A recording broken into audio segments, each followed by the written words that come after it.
Fason Radyo. Merhaba değerli dinleyicilerimiz. Bugün 13 Şubat 2026 Cuma. Bakü stüdyosundan herkese merhaba. Fason Radyo'da Azerbaycan'dan haberler programına hoş geldiniz. Ben Özlem. Ben de Ali. Bütün dinleyicilerimizi salamlayıram. Ali, stüdyoya girer girmez önüne koyduğun notları göz gezdirdim.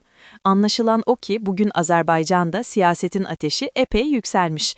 Manşette Devlet Güvenlik Servisi'nin çok ciddi suçlamaları var. Bəli Özlem, çox ciddi bir məsələdir.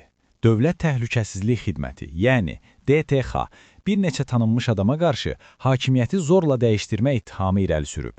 Bu adlar arasında Prezident Administrasiyasının keçmiş rəhbəri Ramiz Mehdiyev, keçmiş baş nazirin müavini Abbas Abbasov və Azərbaycan Xalq Cəbhəsi Partiyasının sədri Əli Kərimli də var. Vay canına, çok üst düzey isimler bunlar. Peki bu suçlamanın temelinde ne varmış? Notlarında Milli Şura diye bir oluşumdan bahsediliyor. Bu Milli Şura tam olarak ne demek? Milli Şura, yəni Milli Konsey, 2013-cü il prezident seçkiləri ərəfəsində qurulmuş siyasi bir birlikdir. İddiaya görə bu qurum xaricdən maliyyə dəstəyi alaraq kütləvi ixtişaşlar törətməyi və hakimiyyətə təzyiq göstərməyi planlaşdırıb. Bu xəbərin mənbəyi müxalif tandanslı Meydan TV'dir. Anladım. Milli Konsey. Bu konuyla doğrudan bağlantılı bir haber daha görüyorum notlarda. Bu konseyin bir üyesi Türkiye'den sınır dışı edilmiş. Elədir. Milli Şura Koordinasiya Şurasının üzvü Gültəkin Hacıbəyli dünən gecə Türkiyədən Azərbaycana deportasiya edilib. O, keçən il İstanbulda milli təhlükəsizliyə təhdid ittihamı ilə saxlanılmışdı. Özü isə bu qararın siyasi olduğunu deyirdi. Türkiye'den sınır dışı ediliyor ve Azerbaycan'da şu an serbest, öyle mi? Bu kadar ciddi suçlamaların ortasında ilginç bir durum.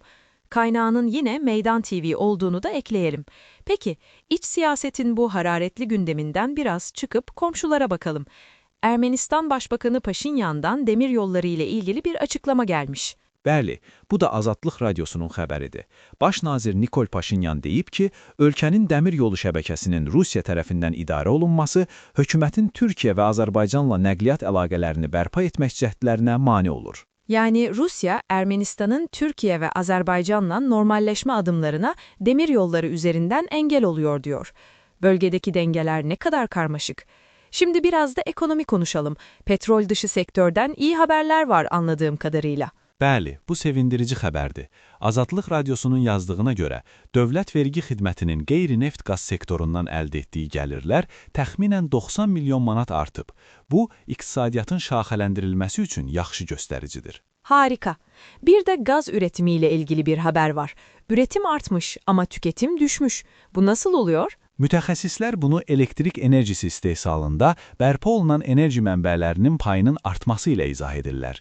Yəni, istilik elektrik stansiyalarında daha az qaz istifadə olunur. Bu da daxili istehlakı azaldır. Anlaşıldı. Yeşil enerjiye geçişin bir sonucu yani. Programı kapatmadan önce gündemin ağırlığını bir kenara bırakıp biraz da kültür sanat konuşalım. Çok değerli bir sanatçıyı anma etkinliği düzenlenmiş. Bəli.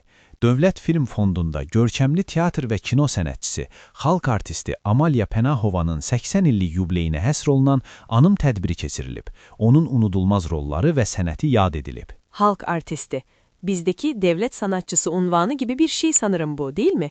Çok kıymetli bir unvan olmalı. Bəli, tamamilə doğrudur. Ən yüksək fəxri adlardan biridir. Ne güzel. Sanatçılara verilen değerin altını çizmek lazım. Ali, bugünkü notlar için çok teşekkürler. Yine çok kapsamlı bir gündem özeti oldu. Mən təşəkkür edirəm Özlem. Fason Radyo'da Azerbaycan'dan haberlerin bugünlük sonuna geldik. Yarın yine aynı saatte buluşmak üzere, hoşça kalın.